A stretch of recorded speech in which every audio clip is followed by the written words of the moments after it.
Welcome to the Learning Pines YouTube. We hope this video helps. You're starting by confirming prerequisites and immediately taking first actions. Make sure your iPhone model and iOS are supported, battery is above 20%, and you've removed any case or screen protector. Once done, gently clean the true depth camera with a microfiber cloth, then restart the phone to clear transient faults.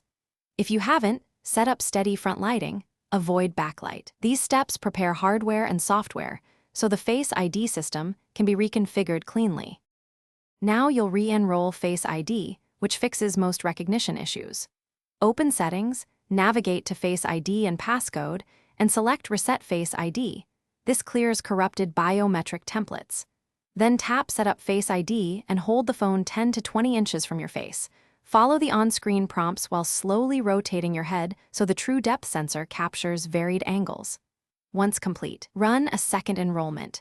Change your angle or include glasses if you normally wear them, to finish by enabling alternate appearance if your look varies, and keep Require Attention enabled for security.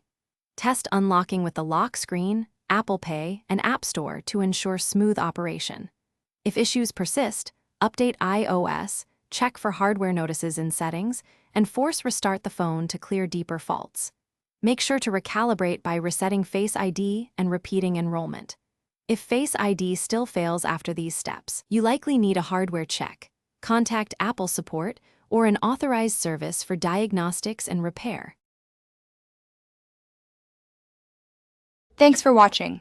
Consider subscribing if we helped you.